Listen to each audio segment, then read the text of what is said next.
Fally Ipupa a relancé les biso single plus de là. Au monde il dit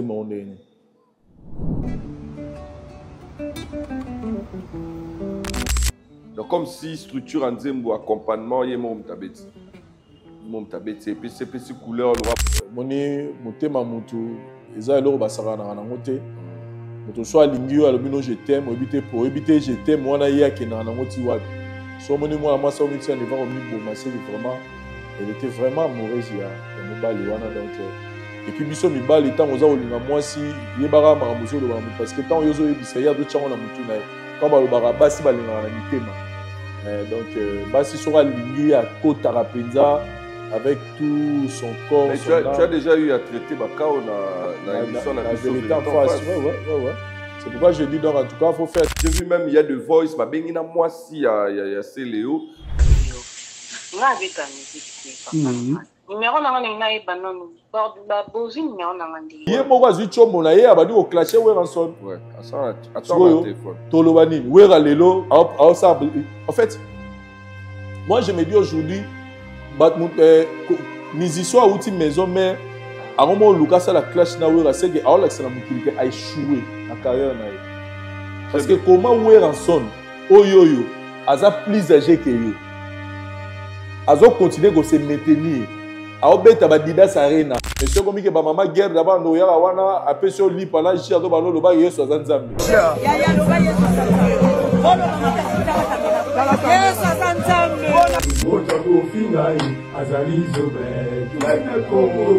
Oh ba oyembele na biwa, c'est de l'immaturité politique et administrative. Comment ça? Je m'explique.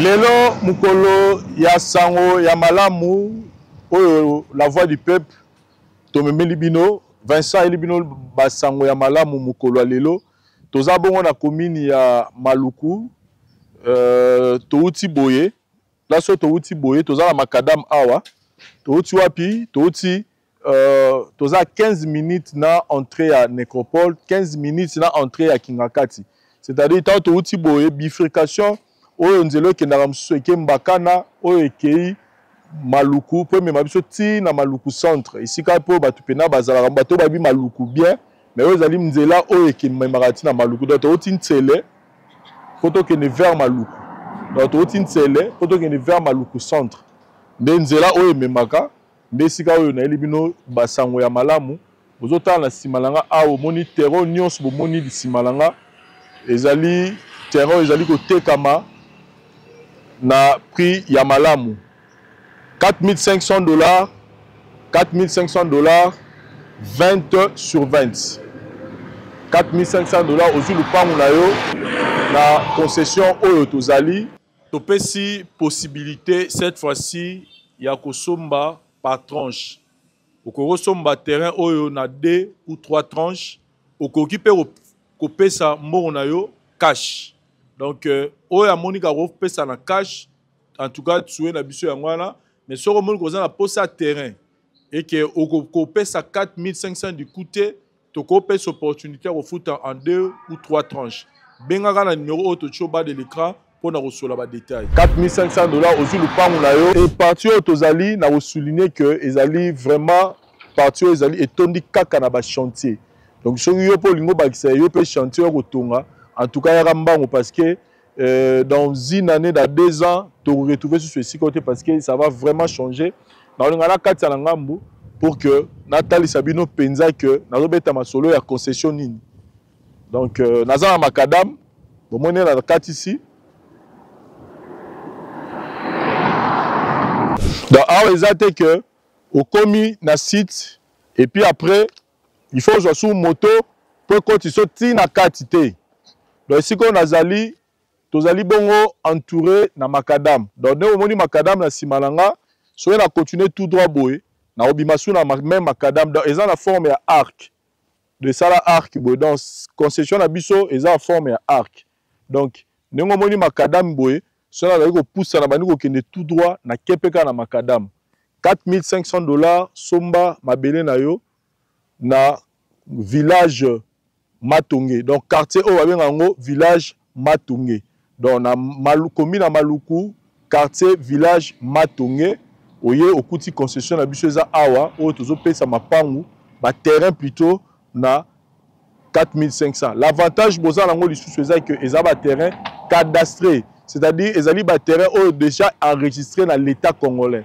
Donc après 100 ans, après 1000 ans, après ce combien d'années, moutoroté melo azate parce que ezali ba terrain o l'état congolais. Donc là ozo somba terrain tu peux son numéro cadastral déjà oh ils ont déjà enregistré dans l'état donc là yo yé tu suis ka combo numéro on a tu attribué on pas na yo donc tout est correct ils ont terrain ya chef coutumier ils ont terrain à problème ils ont déjà tout est en ordre pour que yo au somba terrain na yo na 4500. Voix du peuple, oh la voix du peuple, oh c'est bien oh.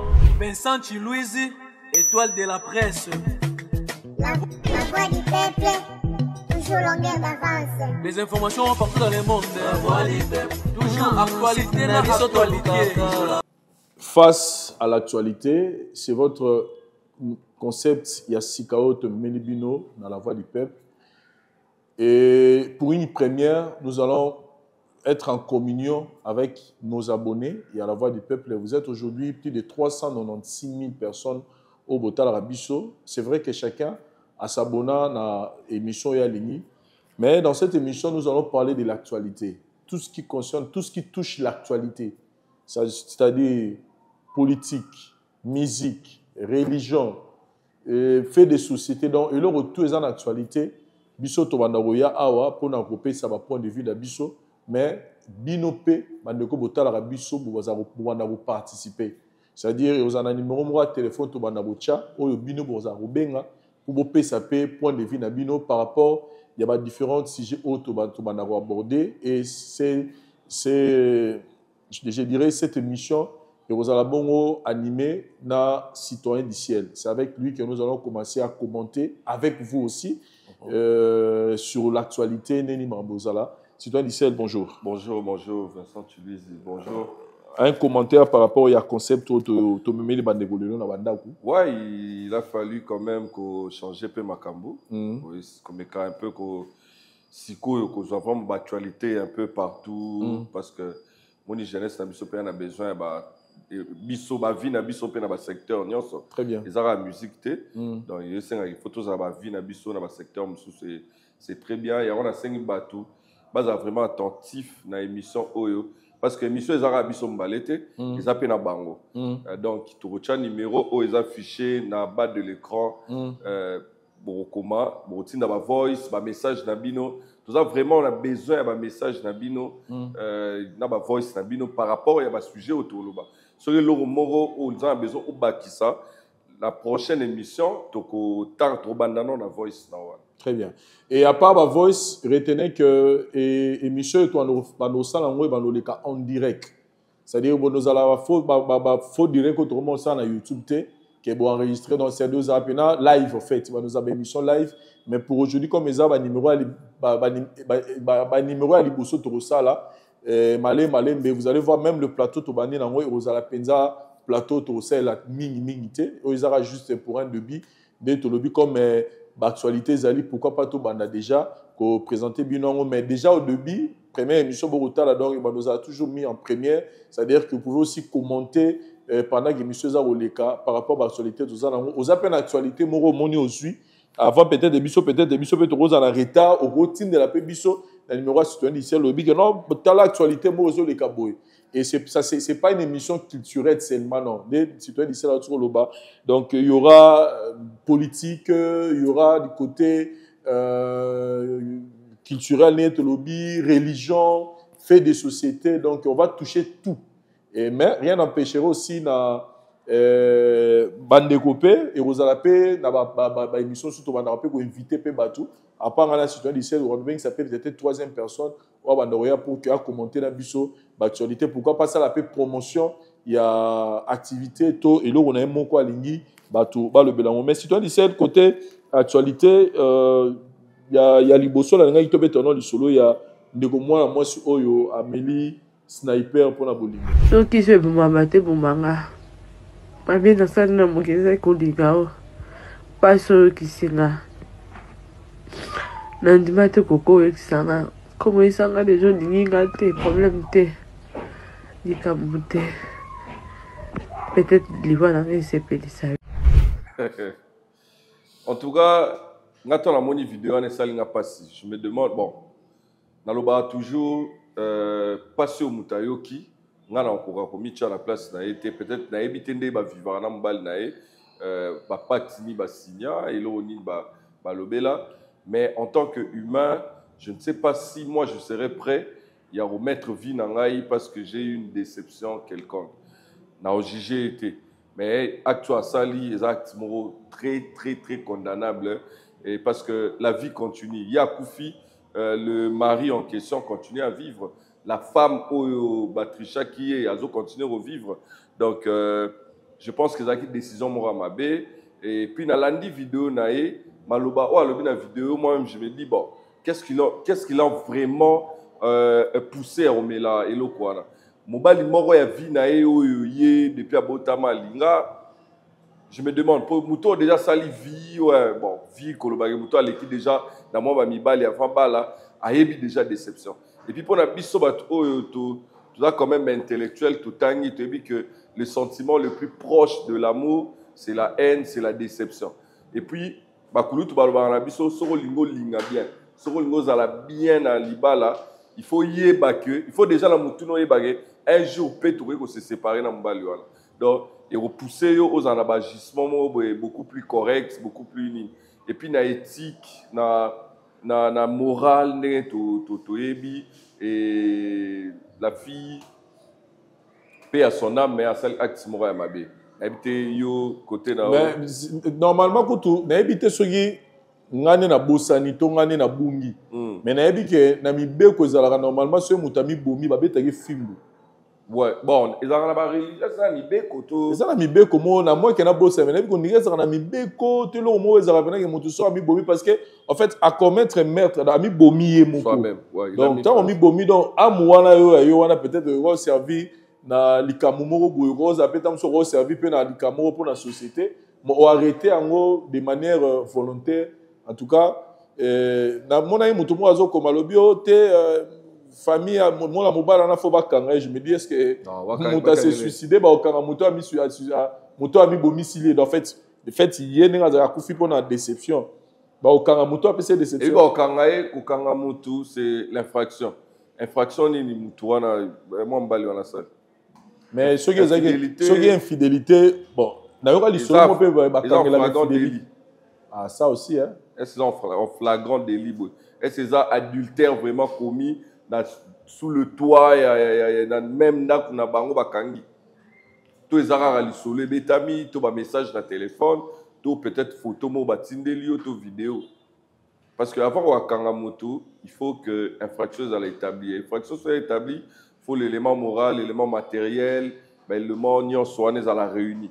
Mais est-ce que le fait que na trompé moi si nangai toi kutinga na position moroboui na ndaku na bisoté to na nzela na simbi moi si est-ce que directement cela veut dire que na commettre infraction bisope mibali to changer pe hein bisope mibali en général to changer peut te ba rappeler que mitema ya base za la rappeler ezaka le roi biso eza été au mitema copal on peut tout dire le mais ce qui moi la moi ça remet na niveau comme boma c'est vrai que eza acte moro ya condamné mais faut autant la rappeler dans la relation même si on kabwana mutu faut autant la rappeler ningi ya kabwana mutu c'est vrai que mon bal il peut se vendre ici on peut ça ba raison na mais babiloko peut ça la peut biso mo ba réveil de conscience parce que c'est vrai que batu ba mi boma madilo e manze momoko aloba nana mi boma pona Yesu toyoka te mais belé babi boma pona bolingo c'est-à-dire que moi ça dans mutu liboso te opena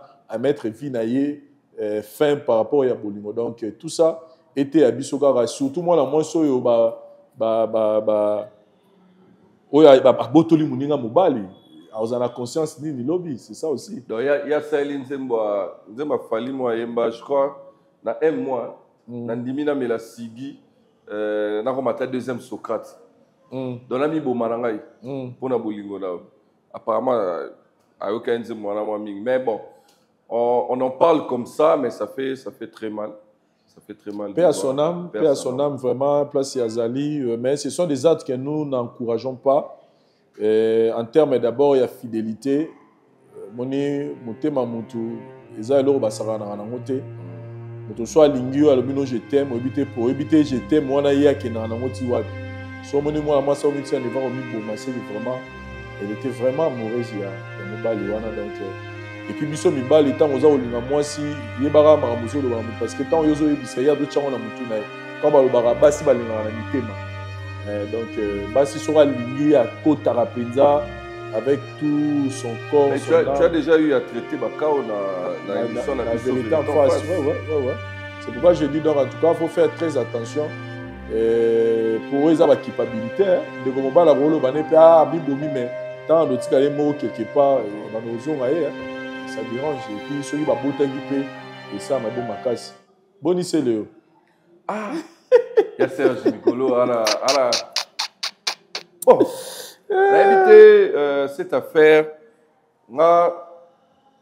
C'est le Alunga Maison Mère Kala. C'est le haut. En tout cas, c'est. Dans le bangon, dans le bel on a de la forêt. Et dans le bangon, on a bateau. Nion, au bazar tout autour. On a bateau finga. C'est le haut à apporter. C'est que c'est le haut à apporter dans Maison Mère. Et belé, on a pu apporter en côté. En quelque sorte, soit les Camerounais, comme dans le PC, il faut que la société n'abisso tout le la paix, c'est que l'autre a apporté dans le travail ou tout place tout ça là. Moi, je suis arrivé dans la voie du peuple, la route de Bélé. Et subitement, je clashé net Daril, pour Daril a manqué peut-être Vincent. Dans le salon par loyauté. Mais RMOP, dans le Lobane Marambu, dans le Lobane Daril Marambu, c'est les Kana et les Kanabaninte. Je peux parler en termes éthiques et moraux, genre que non, Daril, tu as travaillé chez Vincent Foutayo, c'est pas normal au manquer de respect.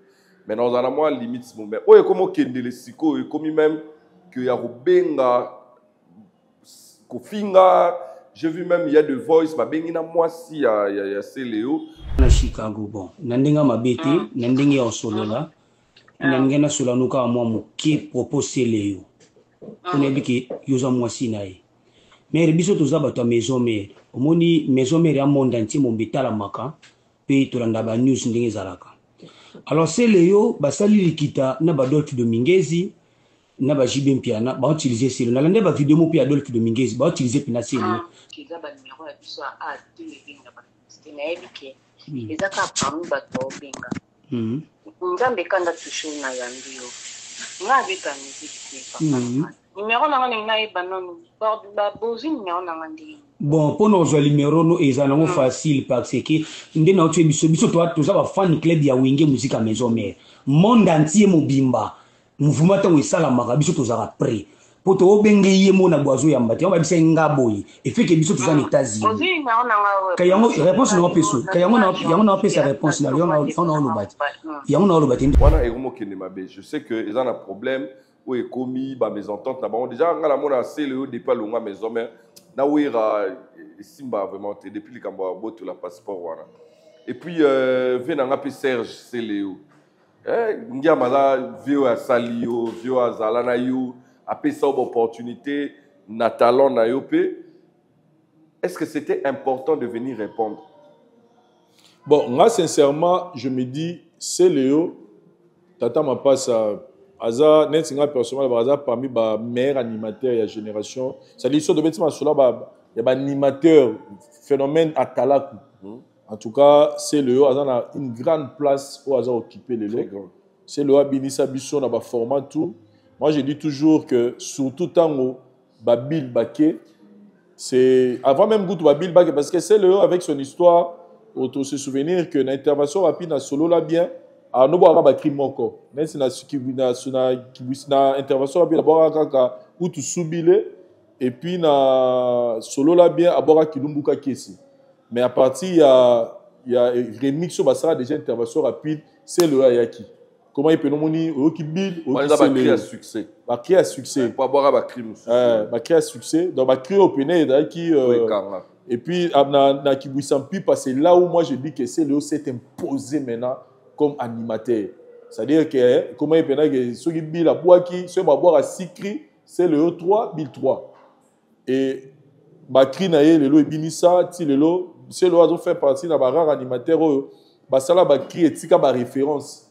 Banze Bakri, le rôle là, ba Koimbiko. Ça peut être la référence c'est belé au pénal qui sont eux qui animateurs à revenir de Joe à Cop naï alors ça va jeter nalanda qui dernièrement Fali Poupa na conférence de presse moi salagi na Dubaï alors le mot très capital en fait c'est un message un message de veille au à lancer na ba musicien en général et puis na biso ba être humain c'est-à-dire si on monte déjà na vie na yo ozo continue oza na présent. Mais yo na mutu na yo o continuer à vivre dans le passé. C'est-à-dire tu n'avances pas. Donc il faut mutu obeta li solo na yo ya marambo sa siko yo na marambo do projecto ça la lobby. Moko vanda te quelque part pour obeta ma solo o sala 10 ans passés. Très bien. Na yamba equaliser jour musu sur émission moko equaliser ka obeta ma solo ka ndenge bazalaka na ba fali tout. Et j'ai reçu l'appel d'une personne. Aïssenga lobby Vincent et ça rabino nini oyami mutu de mission oyo aza artiste lelo mais toute une émission a obetara ma solo il y a 10 ans passés abesa rabino nini bino mo bo solo la batonga na teke comment yo vivre siko obeta ma solo 10 ans passés parce que 10 ans passés on mutu obeta li solo wana yeti lelo a osaka makambo a percer kaka ba lobela ka yi. Mais yo pour les gars une émission pour ba lobela yo pour batala yo il faut mettre ma solo ya kala c'est que dans ton présent tu ne vis pas c'est-à-dire pour moi je me dis il y a un temps pour tout c'est Léo c'est vrai il a réalisé beaucoup de choses dans la maison mère mes frères il faut reconnaître que c'est Léo fait partie des artistes musiciens Léo au bazo déranger dans ba interview na ba quand c'est Léo passe dans une émission c'est pas pour parler de ses œuvres c'est Léo ne passe pas mon roi faire ego là. Oyami Moudroa fait rigolo tous les gars d'émission na ni Thierry Kabound. Bande mission bandagi tina suka sur 100% émission 85% balobi li ferré. Mais voilà le problème c'est aux journalistes. Zena loba non Zena loba. 85% émission oyami ferré. Moudroa Kofi Olomide. Wa obeta le 6 septembre na ING Arena. Okoya mba Kofi Olomide du début jusqu'à la fin. Osa posa au côté sa combat mutute la bauta l'émission donc c'est-à-dire si ko c'est Léo fait partie des artistes musiciens oeza pour batubata la c'est Léo c'est que c'est Léo a eu choqué ce qu'on a eu choqué à banane c'est ça le problème à un moment donné moi je me dis biloko yo peut-être mon idée sur ça banali ton ça analyse kala to zaro le marambo na ba c'est Léo peut-être va zaro comprendre bisoté. Bamona so peut-être bino mais lelo yemosko amona gravité nango c'est-à-dire ezani c'est-à-dire les gens en ont marre c'est-à-dire ba bailler siko bamona ndenge note toi tu as fait des trop comment yo soki po ba lobela yo foka ko ya ko clasher mutu ko wera to ndimi wera ba cri tout oyo wera to c'est la succès lelo o wera obetela ba Didas Arena o wera betela ki Arena Paris to ndimi keza ba créer c'est Léo de ça la wera za mais ce que soit pendant c'est Léo vivre dans présent à ça ni a Salle a Olympia a Zénith a ba ça les awana cha pesa na yo yebisa batu boboya bon kuna boyo kango pa ya e pa ya nani animateur ya wera una nani Jamaïque boya siko place banda place bimaka en fait pour nga c'est le temps est révolu je me dis aujourd'hui c'est Léo après tout ce qu'il a fait comme carrière ceux qui pensaient qu'il faut y aller dans les réseaux sociaux pour parler du passé, pour ça fait combien de temps le c'est le hasard sur Weraté. Est-ce que Weranson mérite aujourd'hui clash et pas c'est le peu importe format. C'est-à-dire exemple l'homme chose yo mo senti que et loko et que faux. To lobite que c'est le Ali Boma. To lobite que c'est le a na tongo moko boy abando ba on so lui pour la Wera. Ça peut avoir raison d'un mot personnel ou peut motiver le marambola mais ce qu'on va à quel moment le belango c'est-à-dire madame souper au monter lobby likambo ba kena nga boy mais son na bina le kana lo bango et pèse le mo bi donc na tika nga kaka. Donc moi je me dis aujourd'hui c'est le à comprendre gars que s'il doit parler de lui aujourd'hui qui parle de lui na mamba ça lelo na mamba ça lobi o wera o ba collègue na ye a Gérard parce que nga ça nga passe no lobi tout à l'heure là que maman benga tina madame na ye c'est pas bon mais tu penses les gamba passé. Tu ne penses pas que Bisso peut toujours avoir part de choses tant qu'il y a un Céléo?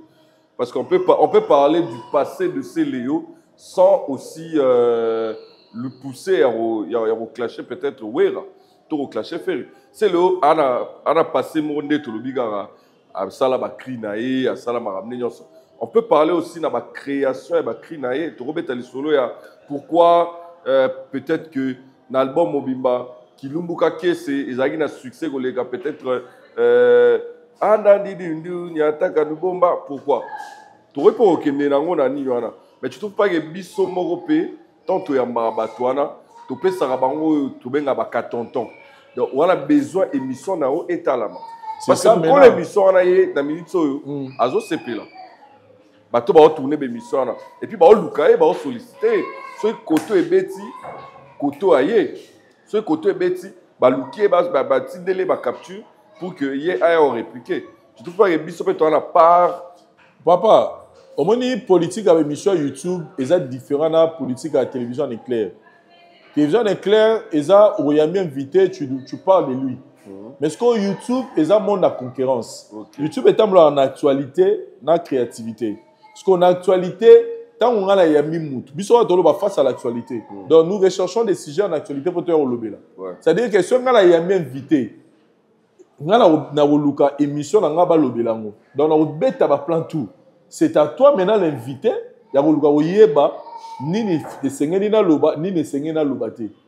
Parce que invité a obligé quand il y a répondre likambo yo batuni pas journaliste était. Na mon appel à mission super ba journaliste ba invité sur ba ministre ba journaliste ba ridicule. À tourner maintenant question moi tout le monde matin question de tout nanga o lingala répondre pour bota boy na bon on répondre en côté.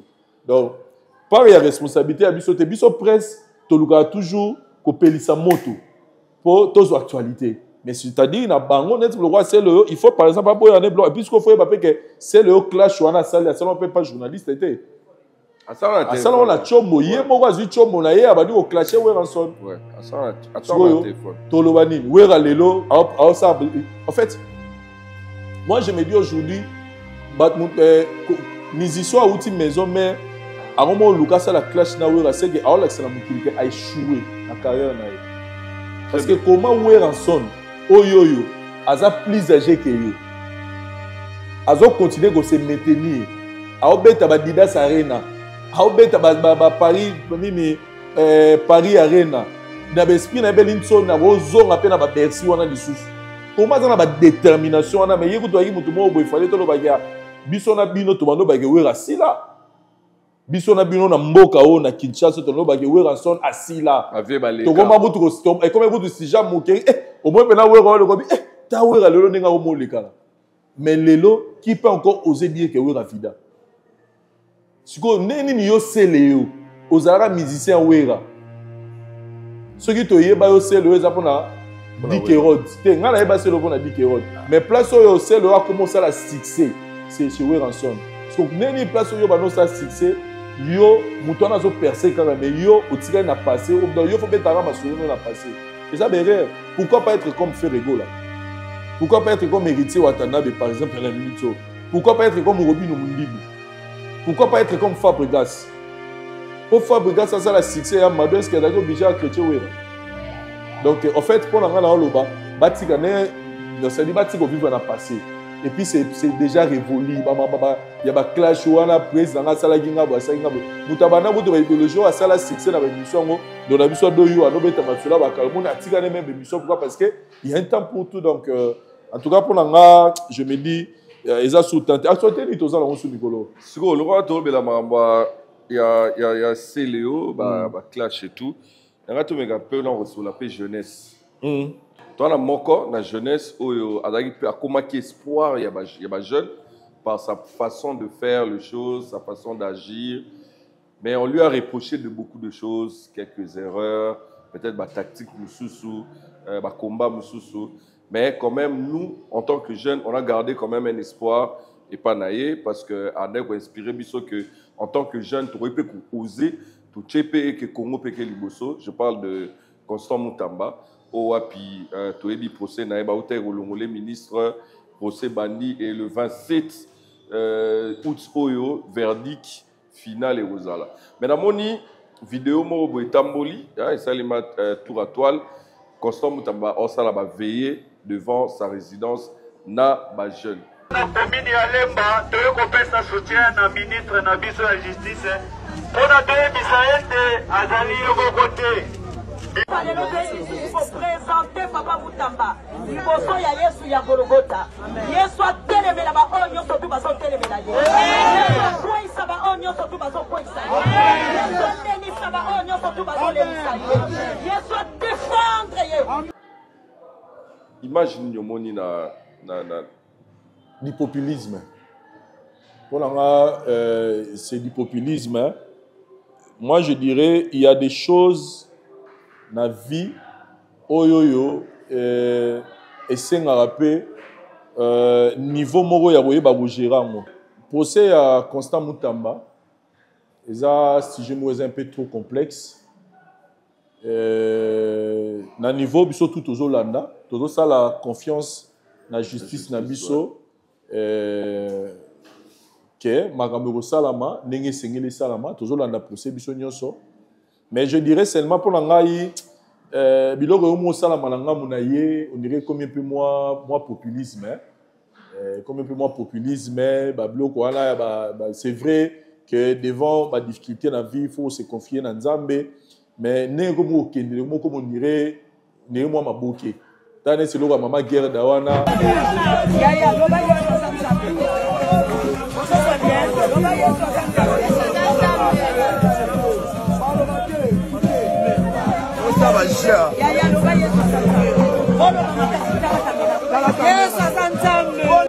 commis maman guerre d'amour a comme maman guerre comme on est place mutu non seulement luka peut-être pour créer visibilité à créer base alors que ils a faire d'état c'est-à-dire les logo mongo état vie à mutu oyo azalaki mukonzi munene mais ministère de la justice c'est ça ministère moko ya pamba te ministre d'État et puis ministre d'État puis les Cameroun penza sérieux mais ceux comme que bato comme dans sujet mo le roi la base et ya perdre même na valeur nango na force nango parce que bato tala procès à Moutamba bato tala na lisu moko boye ya moi makambo belé mais ceux comme que ba mama guerre d'abord no ya wana après sur li pendant jia do balo lo ba yeso za Nzambe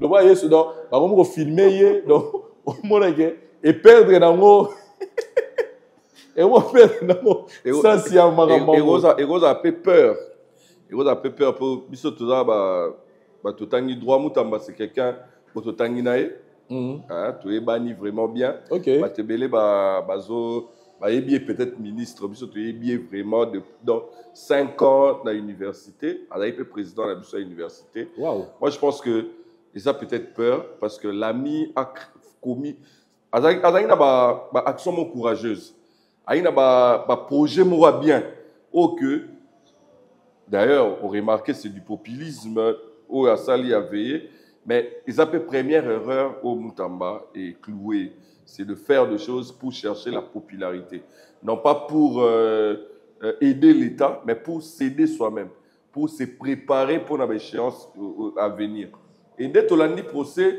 bon tous la juge mais moi je pense que Moutamba commence à avoir peur peut-être sur Ayebi son aye toi azomona ndenge nini to ndenge mo alobaki le complot s'il pense réellement que complot ça et je pense que à part du populisme à part théâtre comme ça là on a moni ba rappeur ba eko rapper na kombo na je pense qu'il a maintenant peur il a peur et qu'il arrête un peu ça azala serein comme il a dit il va affronter la justice il a dit que c'est le procès de la République, et ça historique, atika ngo za la procès historique. Parce que n'a nabi qui na instance soit peut-être appel et ça mais il va quand même il y aura toujours ceux qui ont raison, il y aura toujours quelque chose qui peut se faire bien après. Papa nani l'honorable Vital Kamerhe, tout ça qui a bakanga qui mais après tout qui a quitté. Donc je pense que azala serein atika populisme on a atika ba erreur atika ou continuer na ba erreur pour déjà tout au long du procès il a commis beaucoup d'erreurs dans le procès en voulant prendre la parole à ça même outrage à la justice outrage au tribunal comme ça procureur boza na complot so bossa comprendre bossa la malembe tu vois à ça l'erreur est belé atika commettre erreur on a to lingare mingi c'est un jeune très ambitieux. Même dans l'UPC, il y a des choses que Moutamba a décidé de Moutamba Zouaki to bénéficier to force na ya ko oser. Mais allons la moi et le Rwanda aussi. Mais au-delà du populisme, hein, oui, mais on doit reconnaître que le gars aussi avec un mon pépéné moroboyé positif. Moi à Moutamba je sens ce désir là de faire changer les choses. Au moment où les gens tous à la sincère, avec les systèmes tous en Amboka lelo, si on peut espérer un changement na Congo il faut une nouvelle génération, il y a classe politique na biso. Il faut une nouvelle énergie. Aussi longtemps que tous à la peka na ba système on a ya bato to yebi depuis tous à la bala miké, bansu to yebi bango bazala na Mobutu, bayena Kabila les pères, bayena Kabila les fils, lelo bazape kaka lelo bazawana. En fait, Moutamba pona ngazaki azal rôle symbole. Il y a changement.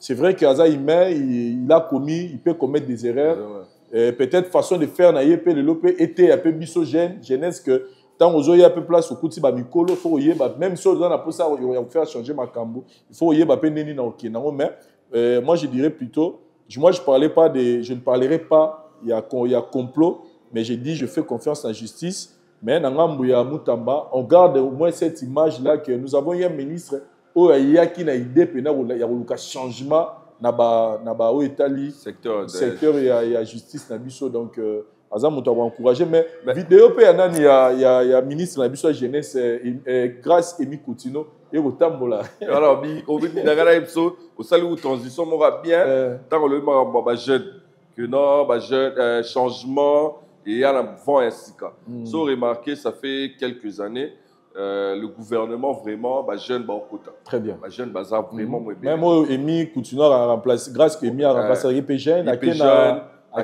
vice-ministre na affaires étrangères ozui Mouyaya ozui Yves Bunkulu bazaki wana tu sens que Aminata Namasia au monde gouvernement ils arrivent vraiment na jeune obi mais comme vent nouveau mais apparemment biso pe jeune Hermoto là que ça peut bakulu tout que moi immaturité moro na musale ozana peut-être ça immaturité tout ça rolenga post d'être vidéo lobby là moi je te dis clairement c'est de l'immaturité Coutinho grâce Coutinho mwana bato alo bakate aswana kate mwana bato mota ko fingai azali zobe kana ko tete odi Fati beto alubina yo kasa kubanga ti Otu oyo ya mama gasa Oyaya Otu oyo ya mama gasa Oyaya Otu oyo ya mama gasa Oyaya Tebete odiye Fati beto alubina yo kasa kubanga ti Mama jitsumina yo kubanga ti Oui, les kiwana. Oh, il y a grâce Emi. Il y a grâce Emi. Pour moi, c'est de l'immaturité politique et administrative. Comment ça? Je m'explique. Déjà, grâce Emi à côté ministre, dans le contexte moro déjà au Ebimi, moi buzz que non par rapport à l'étude nae, sur les calculs non soit ça qui la réalité. Moi, je n'ai même pas en doute ces études, mais sur les réalité à chikne tout temps au monde avec ça ils correspondent.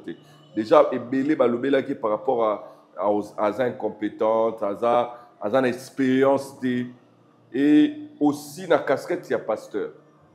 La casquette à pasteur, moi j'ai aimé parce que longtemps l'église et Lucas changement dans le milieu à jeune. Et le lot aux mutu oyo à sa pasteur oyo ba prière, ba jeûne de prière, ba veiller au tout ça là pour le changement. Il y a jeunesse tabiso. Le lot aux mutu à la pasteur pour changer. Alors retrouver encore ba même tactique au ba vieux ba au sale. Il y a que batumo ba yembe la rayo. C'est de ça le culte de la personnalité. Et ça est l'aura liboso grâce à mi falaboya. Dans la contre-vidéo, voilà. Dans la contre-vidéo, dans la contre-djalé, on a culte de la personnalité. Parce que dans le chant, on a yembelaï. Allo baraté, à soi raté, balobi. Je pense qu'il devait le faire, même en privé, il ne fallait pas faire ça. Il faut bâtir cahier, avoir esprit, il y a travail. Pas passer dans la gloire, pas passer esprit, il y a gloire. Pour sauter les réactions, tu vois que, à comment on a comment on a gloire. Or, être ministre est une charge. Être ministre, d'abord, on a ministre, au moins, on a le droit aux gloire. Être ministre, c'est une charge. La jeunesse, oh, les lots koulouna. Les lots, on a tiré voiture et pas camarade dans mon quoi. Mais autant on tire aux banga, même si bah ouais au boucayo, bah zué loko, tu vois. Dans ma jeunesse, c'est comme détourné dans ma bébé. Le ministre, la ministre devait la première des choses éviter ces cultes-là de personnalité. Oui, mais dans l'Italie, il vendre plus sur la capacité, la classe, tout ça. Moi, j'ai dit une chose, il faut tout le monde un complexe. Voilà. Tout le monde un complexe parce que les lombo dans la biso, tous à la sincère, tous souffrir. Congolais ont souffrir dans Bokao. Mais bateau au Kamamboka oyo, intellectuel. Bateau batangi misubu doit professeur dans l'université. Mais qu'est-ce qui nous produit à la fin? Donc total bateau par rapport à la capacité na bango et non par rapport à moi, sincèrement, moi je crois à cette fille, à notre ministre, dans le monde comme fille, Ezawa nazo minimiser mon nene nae.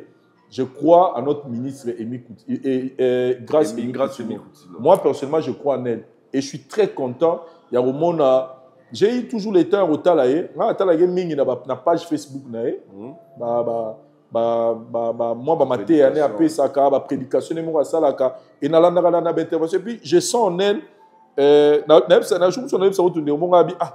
c'est une femme mais so talaye on est mobile alors on est dans moi partie moi il y a qui mobile tout ça donc azan esprit moi il y a diriger au fait to peut ça chance.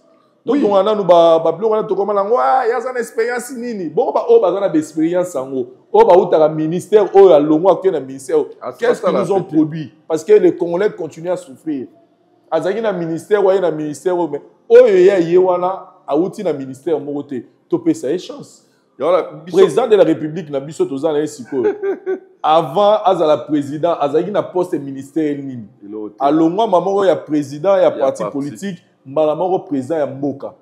Donc on va dire quoi lelo il est en train de faire ce qu'il peut faire na niveau na ye parce que là on a batu ba loba ate mutu président changement ya mboka yo yaka boye président o aye asali o akoko sala akei o aye akoko sala parce que changement mboka o passe le problème outi musika et ben ni na fachité ni na kabila o ni kabila donc c'est dire ça processus moko boyo zo senga que siko photo que na chipo ya changement donc pour nga grâce à mi Coutinho azo mérité biso jeunesse to pesaye chance wana to croire na ye que surtout quand ça fait ministre ya jeunesse donc to pesaye pe chance wana to tika na no ba préjugé to zaranango to pesaye na no pe chance to tala pe nini akoko apporter biso na domaine azana et puis pourquoi pas to désirer que jeunesse et kota pena bon qui to yo sala bien lobby pe énergie sikeya voilà donc même comme toi on a depuis le début on a PC même la dame qui vient de Obauto Tchana ministère affaires étrangères on a PC et chance il y a mon lobby surtout neti biso ba chrétien boé bato ba gena ba kenda ba stade ba nini pour que jeunesse mourra la biso kende liboso et c'est une opportunité aujourd'hui d'avoir quelqu'un qui craint Dieu na jeunesse wana. Moi je lui donne beaucoup de fleurs, il faut à évoluer tous à la Simana au ministre. Et surtout que tu sens vraiment que Ayete comme un millionnaire. Voilà, mais la vidéo on a aussi Ngaraka ministre Zalamwa ba culte wana ba toanande ba biso dans un moto dans le domaine de la musique. Pour expliquer au mag non Jalé so ba vendre kumbisa yo son excellence au perdre en tout cas au perdre donc côté wana vraiment tosenga berere wana isolo ngo ya basala nzambe likambo mai kalamba pe to kotumba zamba babi na ebité likambo ya ba jara ba biloko wana ezanga mabe ko ba on devant cher neti na olanda biloko moko mikolo makambo talinga te d'Adam ni de Ève qui repère tout na kenga tete na ngoni kombo batangi yo yangani omona pe muswa bengi yo mike benganga na matière na yo liango hein ngai botangi na makambo na bino wana boli yango est-ce que mutu pere wanga bo eza mutu sala ba jami ke wana blessé de guerre wanga bo oyi nga tout ba témoignage amike wana boni boy liango lamba ngo sangisa ngona mwamba na atana mamiwa talopele na ye na oyate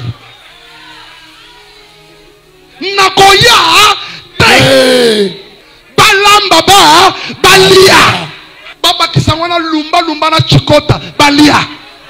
Et puis, je vais faire photo dans la miniature, mais comme une matière. Comment? Je vais faire une émission, il y a chantage na Facebook, na YouTube.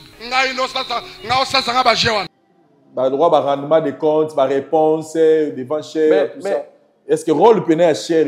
L'église, d'abord, c'est un endroit de la paix. C'est l'endroit où on doit cultiver la paix. Dans l'église, on ne peut pas cultiver le rancœur, on ne peut pas cultiver la révolte dans l'église. Est-ce que dans l'église, on peut rendre compte dans la bilo René de Sabon, l'ambalia, bozwa bilo nangai bonini bo publier talingate. Là, j'ai du mal parfois à juger les hommes de Dieu. Moi, biso ba dans l'église, toi, moi du mal, il y a à juger les hommes de Dieu. Mais tu sais, il y a un pasteur na biso. Batika no baramusu ba na ba caméra. So ka ngalo ba lo musu na église na e aveata ayibisima bandimi. Tout le monde bokata ba téléphone mini régie bokata caméra botika au lobby du Kambo entre si tu veux passer un message na bandimi na tu passes ça, tu demandes à tout le monde ba kanga ba caméra banini tu passes ton message et puis mais l'homme de Dieu est là pour cultiver, pour amener la paix. Les pasteurs sont là pour la paix.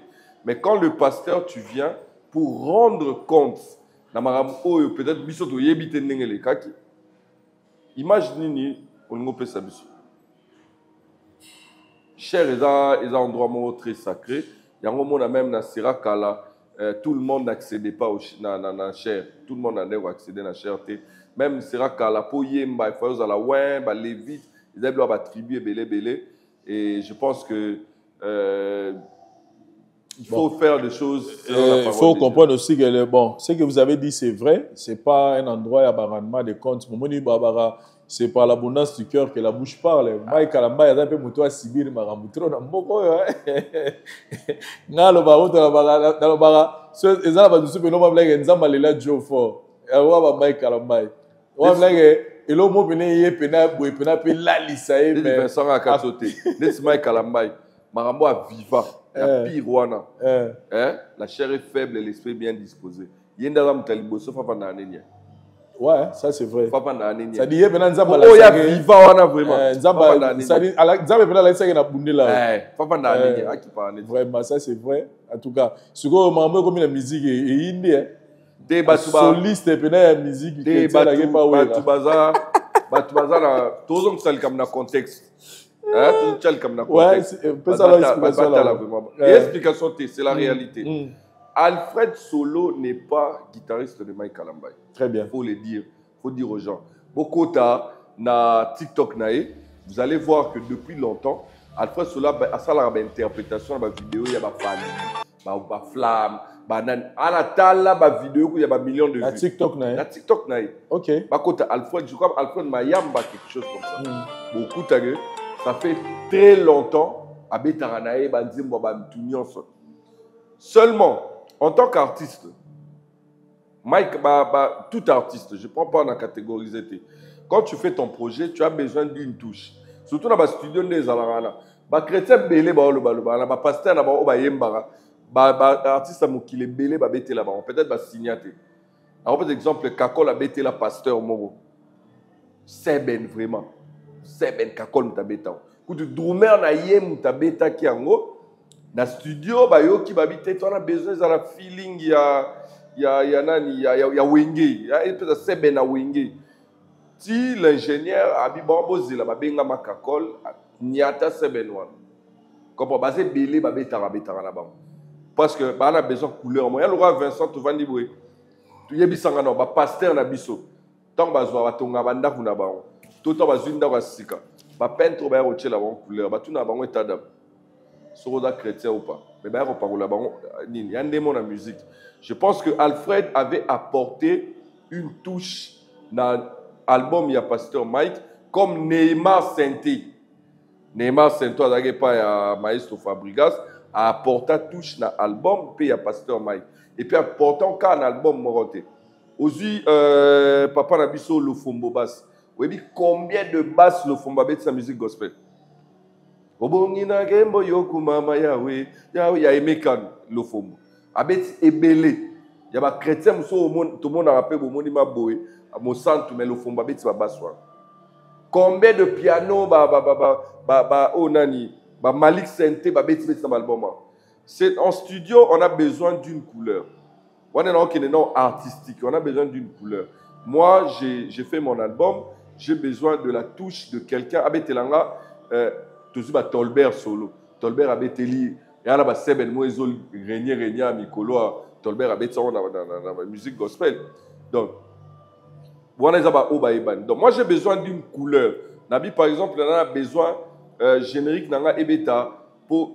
Il faut ressentir le style de musique, et ça ni chrétien, ni gospel. Le style de musique, c'est un style de musique. On a besoin de Seben. Dans Seben, on a fait ressembler la couleur ya Zaïko. Non, sur la monique que Drummer n'a pas cocaté. Il a peut-être vient dans ya Zaïko. La tché a Betty. A Betty a petite couleur. Mais deuxième chose, maintenant, ça, ils ont ma conviction à Moutou. Et à Moutou son œuvre. Aligné n'a été que Moutouabet a peut-être chrétien à Simba œuvre nangai. Il y a obet encore là-bas. Oyo ya puni o ba chrétien ba betelai. Et puis il y a de chrétiens. Pe ba kena obet album. Il y a musicien profane et belé. Net Moïse Mbi betela anani Mignon Abraham. Nzembo na yo abeta na clavier wana Moïse Mbi mta parce qu'à mon avis couleur nango ezaki tellement bien alenga qui a appelé sango couleur moko et puis voilà en fait ba comprendre que musique est quelle non musique comme Kofi Olomide avait dit na émission sur Salabi musique est alors musique donc ba couleur voilà ezaka mutazo ba respecter Alfred Aza soliste ya Mike Kalamba ité lelo tozo tourner mission vendredi le 22 août Fali Poupa a relancé les biso single plus de l'art. Au monde plus de l'art. Ouais, clip est bien, texte est bien. On a sentir plus. Et ça que il y a la vidéo moi Fali nanda kunae na TikTok. Je crois mal kabande au déranger épée. Abia bana oyo ni accompagnement bandé robeta na okyango.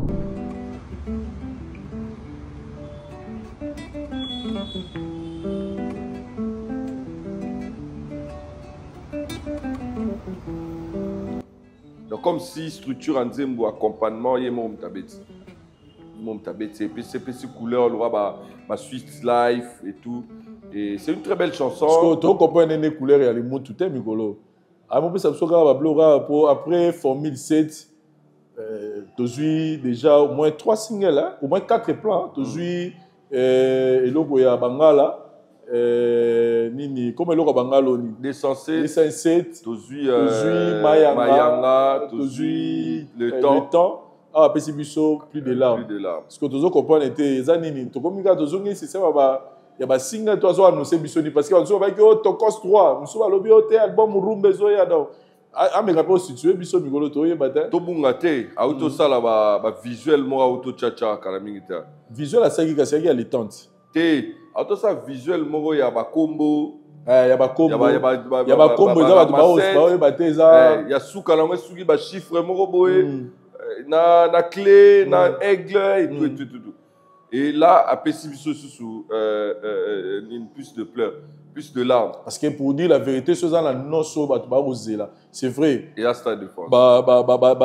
Ba saveur na ya ba rumba, biso tout ebike et ça ra biso bien mais et là ba oser là la minute so eza date ya stade de France. Ce qui est fait déjà en 2026 pour te dire qu'il fallu faire partie des rares artistes musiciens ceux qui a lobby li kamnaye akena na oti na suka. Bon, to lo bani pour yo oki ça date te date babi ata mère pas éviter ata mère a éviter ata mère ngala ngama na tunangi mutu mo approche na zaki na quelque part na peut-être quelque part na même mère a éviter na même mère a été prête à ebi makamna ye moko mais pour na plus de larmes na osenga batu comme numéro na biso zawana nzembo bimi lelo ko juger nzembo directement boye to sala ngote to sala ngo bien bien que c'est très beau clip nzembo bien ba comme la biso ba pesa ba impression na bango na numéro wana on va lire ça na prochaine émission comme ça on va beaucoup plus développer na nzembo wana et puis lelo pe kaka nzembo inos na ngana koma pe wana inos bilelo le vendeur a Pessibiso single na ye assalamu alaikum après single auto pesa biso ya Mambalibala o basali na Dani Sente na CP na clip donc assalamu alaikum pe tout monde a memi biso sugo na ndenge ya ba rap kuna donc inos bip après mais on oublie na comment c'est pas un comportement inos bi forme na comment ko c'est pas un comportement inos bi remarquez non c'est bien comment plus focus na habité à son année dans mon até mais à comment maintenant plus cop na ye comment cop na ye mais na moni kutunde alimwe imam qui na musicalement après album na nini EP na calcul na moni asaleli yango vraiment promotion makasté ba concert vraiment te EP en calcul mais non c'est bien so beta ne père papa papa Minos bi depuis a misi EP na ti le frère abeti na ba participer na ba festival EP qui a EP après te quand raisonner bien peut-être to collaboration émotion te ça peut na calmer après même émission on pas Minos bi abeti oui Minos bi fait partie des grands musiciens le lopena ba beta bon dans la toile le plus récent sorti na ezaki na festival ezaki na palais du peuple tout le monde neni na betaki batu ba ouais na festival ya tourisme oui attends azaki pe na ndu de moi betaki na Burundi yo ezaki kutu ba ateka ba table boye ezaki kutu concert mon pe à cher voilà raison pour festival nazaki kuna concert voilà donc Inos bi il est là il a une activité to azane sous net troté na bémission to lo ba clair moni bémission ezaki yo ya Inos bi ya clasher place mon boye na mona kutana na za souté mais changement les a bien oui ils a bien. Moi, pour moi, ils ont bien. Inos bien comme ils sont actualité. Inos bi, tu peux aller sur sa page et presque tous les jours à poster à actualité, à répétition et puis il est là à tout moment. Ok, en tout cas, page n'est actif. Moi, en tout cas, je suis en train d'apprécier le système moi mais avant mais tous en poster na pour toi y a une émission pas pour à ta garabade mais tout le belara mi makam na nenga osa mikolo. En tout cas, moi j'apprécie Inos bi politique comme non mikolo. Avec ta permission, na osenga au Pessano à Vinayo sur Koya, il y a Sins, moi na Fali Poupa, na Kinshasa, à celle va collaborer Belé. Comment tu trouves ça pour sa carrière et go booster? Oui, et puis je suis convaincu, Boula ne sait pas perdre. Ok. En tout cas, je suis convaincu que Boula, en tout cas, son père a bien réfléchi. C'est vrai que les artistes belé net ba Nino basé belé OP ba Gins OP que abandi makambo na mikili et simbeli pe kuna momoni so tali bango pe tout en général balunga bazunga na source moni ndule na biso soko bandela na nenga source obimi nango et ça rabeta ba droit ba Inos biwana Ote ba droit ba Gaze Mawete, ote ba droit ba Samarino, ozu ba droit ba nani mutuna na lingami Gaze Fabulous, ça dit so tel ba mon pépin là le lo ba Gali Garvey, tu vois? Ça dit tant le lo Gali Garvey déjà nenga sepilisaka ba na basi na Kinshasa. Donc moi je me dis retourner à la source na Kinshasa, c'est aussi bien pour propulser à Kenya bien. Moi j'apprécie l'idée. J'apprécie l'idée. Mais contrôler les gars moi mon Kenya pour non. Bon, je sais qu'il fallait avoir ta discipline donc c'est très important en tout cas moi je pense que c'est bien. C'est bien à continuer boyer ma collaboration plus et puis et là on a CPLI azo collaborer na o bazo bima pesi urbain wana donc a kepena ke luka ba urbain wana peut-être qui sait ba ko bima s'appelle somo ko moni ba urbain bazo bima na Kinshasa ba cop mais lo bezanga bango ezaka peut-être ko s'adapter na ba streaming dans ce système il y a vente digitale ça dit que nan Marco 6 aza déjà na moi ayebi système ango donc qui sait peut-être à gros appel le pont il y a ba jeune wana nyonso oh le ba ke ba ye ba kota tam su ba go bimisa pe somoro boy et cartonné pe et PCP makam. En tout cas moi je crois que c'est ça politique moi je parie que c'est pas perdre déjà 100 000 vues na projet na ou tobima voilà yo mo lo ba cadrer bien ça dit au moni ba son et bima na ba Kinshasa ça là ba succès et suka na kine ntinze momo ba bébé ça ta succès sali mais suki na na kine ça dit mukola mutayemi nze mwana tam suna poche na à côté même pas ils ont déjà ils ont il y a Braza oh nga attendez à ba Kinshasa OK ça c'est bien mais banza mabonga bima petro na kini pe sali succès pe mona pe boye te kami na ngote mais moni bablo ka boye pe go fungola pe mama mabele donc moi j'apprécie l'idée j'apprécie pas mal l'idée bon en tout cas l'actualité le lo yango à moins que ba exception là ba commentaire mais c'est une émission vous allez commencer à suivre ça presque tous les jours c'est-à-dire chaque 18h30 bon on reçoit épisode d'Amino Sikaya face à l'actualité parce que chaque jour tu auras la macabre tu regardes tu as la musique tu as la politique tu as la news donc il serait hier bon on a même pour 20 ou 30 minutes bon on a biso pour te commenter de PCP point de vue na biso OSP ici ba monter botique la biso ba commenter pour le bito bonisa merci na bande retour merci beaucoup tous et la pe ba réaction na bino commentaire numéro WhatsApp ezana beaucoup mais la biso prochainement tout tanga ba message na bino promis bye. Voix du peuple, oh la voix du peuple, oh c'est bien, oh. Vincent Chilouizi, étoile de la presse. La voix du peuple, toujours longueur d'avance. Les informations partout dans le monde. La voix du peuple, toujours actualité, la actualité.